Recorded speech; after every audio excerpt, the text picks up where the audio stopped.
Welcome back.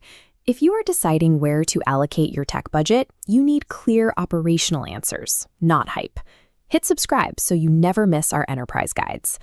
Over the last 2 years, we have watched computers learn how to write essays, to draft code, and paint pictures on command.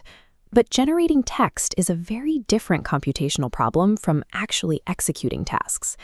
Right now, using AI often feels like managing a brand new intern. You have to write down exactly what you want, check their immediate output, and manually guide them through every single subsequent step. While generating individual assets is faster than ever, the total output of a project is still capped by the time it takes for a human to manage each intermediate prompt.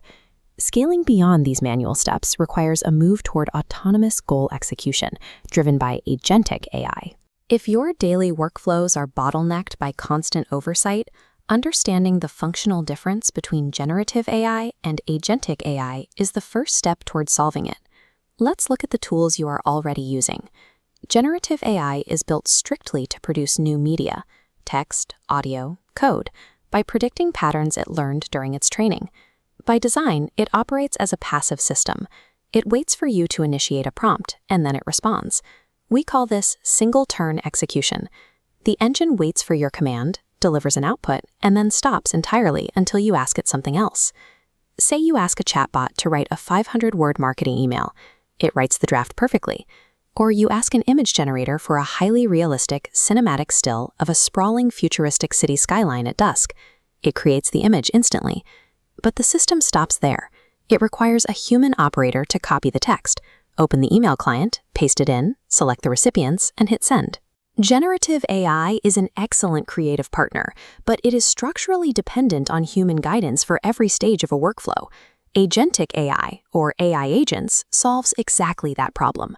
This architecture is designed specifically for multi-step action. This diagram shows the core engine of an AI agent, a continuous, multi-step loop. You give it a final target.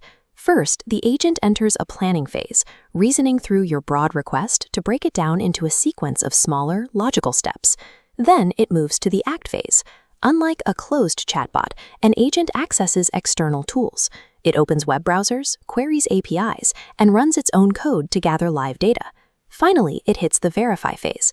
The agent reviews the results of its action, identifies any errors, and automatically corrects them before moving to the next step, all without asking you what to do next. This means you no longer issue microprompts. You assign a macro goal, like book a 3-day trip to Tokyo under $1,500. The agent takes over entirely. It independently searches live flight databases, verifies hotel ratings against your budget, coordinates the dates, and completes the final booking. In a professional setting, a software engineering agent can receive a bug ticket, navigate your existing codebase, isolate the broken code, write a patch, run tests, and submit it for review. You are trading direct step-by-step oversight for the leverage of full workflow execution. To make this actionable, this table shows a direct comparison of the two operational models. Looking at the top row, generative AI operates as the creator of information and media, while agentic AI serves as the doer for task execution. Their workflows differ entirely. Generative relies on a single prompt to produce a single output. Agentic operates on a continuous loop of setting a goal, planning, acting, and verifying. Because of this, generative AI requires constant prompting from you. Agentic AI only needs an initial goal and then runs itself. Finally, generative systems are typically closed off to external data, whereas agents are open, actively utilizing web browsers and APIs to do their work. Applying an agentic AI to a simple writing task wastes its capabilities, and asking a generative AI to manage a workflow will always fail. Success comes from matching the technical architecture to the specific task.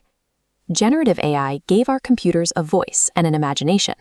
Agentic AI is giving them hands and autonomy. This quadrant chart provides a framework to help you choose your tools. We have creative ideation to task execution on the x-axis, and human-led to autonomous on the y-axis. Generative AI sits in the human-led ideation quadrant. If you are an ideator, a writer, designer, or marketer, this remains the best engine for rapid brainstorming and drafting. Agentic AI occupies the autonomous execution quadrant. If your role is an operator, like a project manager or a developer, This is what you use to outsource entire workflows. To gain time back on complex projects, you must be willing to hand over step-by-step control and trust the agent's internal logic loops. Stop trying to force a creative tool to handle administrative work. In a professional environment, the highest leverage belongs to those who match their goals to the right architecture. Thanks for watching. Let us know in the comments which workflow you plan to automate first, and we will see you in the next breakdown.